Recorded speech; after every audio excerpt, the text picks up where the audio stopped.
Hi friends, எல்லாருக்கும் வணக்கம். எல்லோரும் எப்படி இருக்கீங்க? இன்றைக்கான ஒரு சின்ன பதிவே என்னென்னு பார்த்துடலாமா?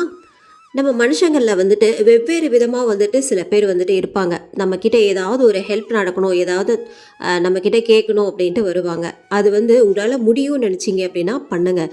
முடியாதுன்ற பட்சத்தில் வந்துட்டு நோ சொல்கிறதுக்கு தயங்காதீங்க. ஏன்னா அப்படி பண்ணுறதுனால உங்களுக்கும் நிம்மதி, அவங்களும் வந்துட்டு உங்களை எதிர்பார்த்துட்டு இருக்க மாட்டாங்க. இப்போ ஒருத்தவங்க என்ன பண்ணுவாங்கன்னா, உங்ககிட்ட பணமோ இல்லை நகையோ இல்லை நீ நாளைக்கு வந்து என்னை இங்கே கூட்டிகிட்டு போய் விட்டுரு அப்படின்ற மாதிரிலாம் வந்துட்டு நிறைய பேர் வந்துட்டு சொல்லுவாங்க உங்ககிட்ட. அப்படி சொல்லும்போது உங்களால் அந்த விஷயத்த பண்ண முடியும் அப்படின்னா போயிட்டு தயங்காமல் நான் கண்டிப்பாக நாளைக்கு வந்துட்டு வரேன் அப்படின்ட்டு சொல்லணும். அப்படி இல்லை அப்படின்னா நீ வேறு ஏதாவது வந்துட்டு முயற்சி பண்ணிக்கோ, என்னால் முடியாது அப்படின்ற மாதிரி வந்துட்டு சொல்லிடணும்.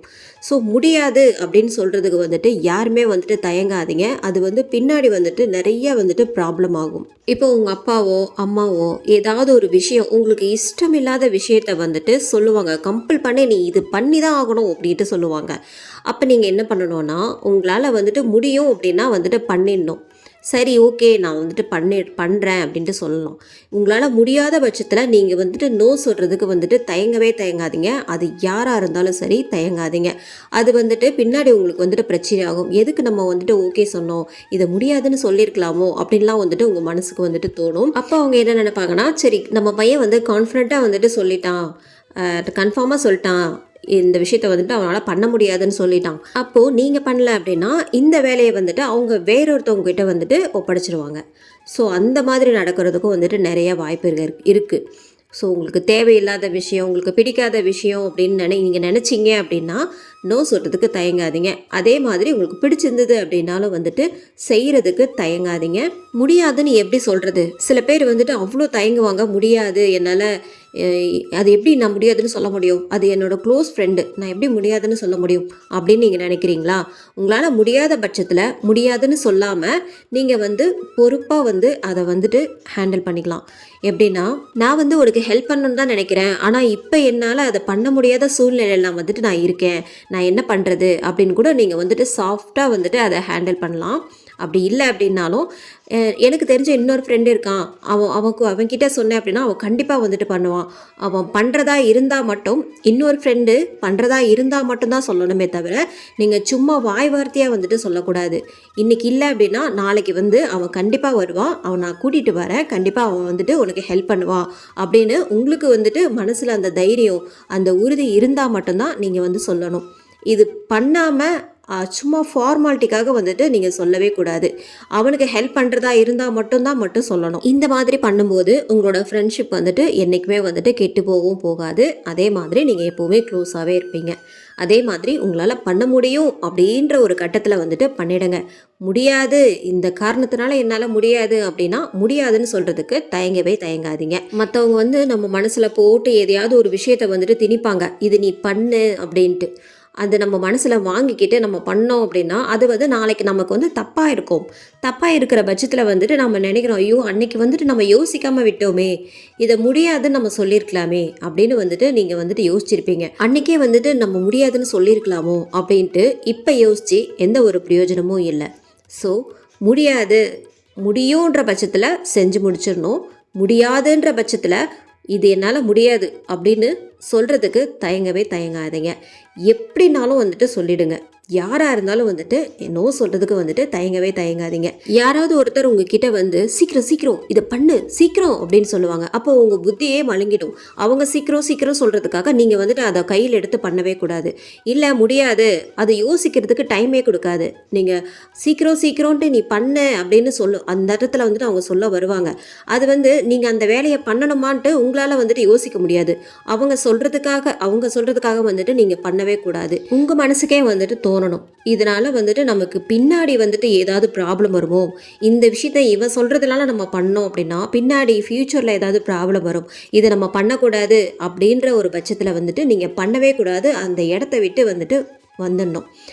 ஸோ இது வந்து நீங்கள் நல்லாவே புரிஞ்சுக்கிட்டீங்க அப்படின்னா நீங்கள் நோ சொல்கிறதுக்கு வந்துட்டு தயங்கவே மாட்டீங்க. கண்டிப்பாக நோ சொல்லி பழகுங்க. உங்களால் முடியாத பட்சத்தில் நோ சொல்லி பழகுங்க. அது வந்து சின்ன விஷயமா இருந்தாலும் சரி, பெரிய விஷயமா இருந்தாலும் சரி, நம்மளால் முடியுன்ற பட்சத்தில் வந்துட்டு செய்யணும், முடியாதுன்ற பட்சத்தில் வந்துட்டு செய்யவே கூடாது. அது உங்கள் மனசுக்கே வந்துட்டு தெரியணும், இது வந்துட்டு நம்மளால் பண்ண முடியும் அப்படின்ட்டு. நிறைய பேர் வந்துட்டு புரிஞ்சுக்கிறதே இல்லை, ஹெல்ப் பண்ண மாட்டேன்றான் அப்படின்ற மாதிரி ஒரு கடுமையான வார்த்தை, கடுமையான சொல் வந்துட்டு அந்த மாதிரி சொல்லுவாங்க. அது வந்துட்டு சொல்லக்கூடாது. அந்த மாதிரி எப்படி முடியும்னு ஒருத்தவங்க சொல்கிறாங்களோ அதே மாதிரி தான் முடியாது, இந்த இதுவும் என்னால் முடியாது அப்படின்ட்டு அது ரெண்டுத்தையுமே சரிசமமாக நம்ம எடுத்துக்கிட்டோம்னாலே எந்த பிரச்சனையுமே வந்துட்டு வாழ்க்கையில் வராது. இதை நம்ம புரிஞ்சுக்கிட்டாலே நம்ம வந்துட்டு சந்தோஷமாக இருக்கலாம். அவங்களால முடியுன்ற பட்சத்தில் பண்ணுவாங்க, முடியாதுன்ற பட்சத்தில் வந்துட்டு பண்ண மாட்டாங்களே. வாழ்க்கையில் வந்துட்டு எப்படி முடியும்னு சொல்கிறோமோ அதே மாதிரி தான், அதே வார்த்தை தான் முடியாது அப்படின்னு சொல்கிறது. முடியாதுன்னு சொல்லிட்டா அது வந்து ரொம்ப ஹார்டான வார்த்தை கிடையாது. அவங்களால முடிஞ்சால் பண்ண போகிறாங்க, முடியலையா அதை வந்துட்டு பண்ண முடியாது. இது வந்து கண்டிப்பாக எல்லாருமே வந்துட்டு நம்ம தெரிஞ்சுக்கணும்.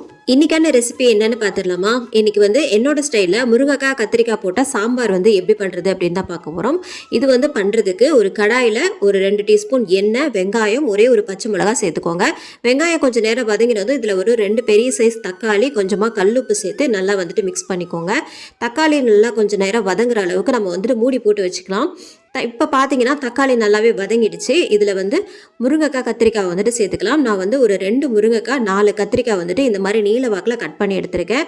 இதை வந்து நல்லா வாஷ் பண்ணிவிட்டு நம்ம வந்து இதில் சேர்த்துக்கலாம். சேர்த்துட்டு இதை வந்து நல்லா மிக்ஸ் பண்ணிக்கோங்க. கத்திரிக்காய் வந்துட்டு ரொம்ப நேரம் வதங்கணுன்ற அவசியம் கிடையாது. இப்போ இது கூடவே ஒரு 2 டீஸ்பூன் அளவுக்கு சாம்பார் தூள் சேர்த்துக்கோங்க. சேர்த்துட்டு இதை வந்து நல்லா மிக்ஸ் பண்ணிவிட்டு நம்ம வந்து தேவையான அளவுக்கு தண்ணி சேர்த்துக்கலாம். தண்ணி சேர்த்துட்டு இதையும் நல்லா மிக்ஸ் பண்ணிவிட்டு ஒரு மூடி போட்டு வச்சுருங்க. இந்த மாதிரி நல்லா ஒரு கொதி வரும். கத்திரிக்காய் முருங்கைக்காய்லாம் பார்த்தீங்கன்னா நல்லா ஒரு கொதி வந்த உடனே நம்ம வேக வச்ச பருப்பு வந்துட்டு இதில் சேர்த்துக்கலாம். நான் வந்து ஒரு டம்ளர் பருப்பை நல்லா ஒரு 10 நிமிஷம் போல் ஊற வச்சுட்டு அதை வந்து நல்லா மசிய வேக வச்சுருக்கேன். இப்போ இதில் சேர்த்துட்டு நம்ம வந்து இதை நல்லா மிக்ஸ் பண்ணிக்கலாம். மிக்ஸ் பண்ணிவிட்டு திரும்பவும் மூடி போட்டு வச்சுருங்க. சாம்பார் இந்த கத்திரிக்காய் முருங்கைக்காய்லாம் நல்லா வந்துட்டு வேகணும். இது நல்லா வந்துட்டு கொதிச்சதுக்கப்புறமா நம்ம வந்து இப்போ வந்துட்டு புளி சேர்க்கணும். இதில் வந்து ஒரு சின்ன எலுமிச்சம்பழம் சைஸுக்கு வந்துட்டு நான் புளியை நல்லா கரைச்சி வச்சுருக்கேன். இப்போ இதில் சேர்த்துக்கலாம். இந்த சாம்பாரில் நம்ம புளி சேர்க்கும்போது ரொம்ப நேரம் கொதிக்க விடக்கூடாது. இது வந்து ரொம்ப நேரம் கொதிக்க விடாமல் இதை சேர்த்த உடனே பார்த்திங்கன்னா சிம்மில் வச்சுட்டு நம்ம அதில் லைட்டாக ஒரு கிளறிட்டு நம்ம வந்துட்டு இறக்கிடணும். அவ்வளோதான். இப்போ நமக்கு வந்துட்டு ரெடி ஆயிடுச்சு.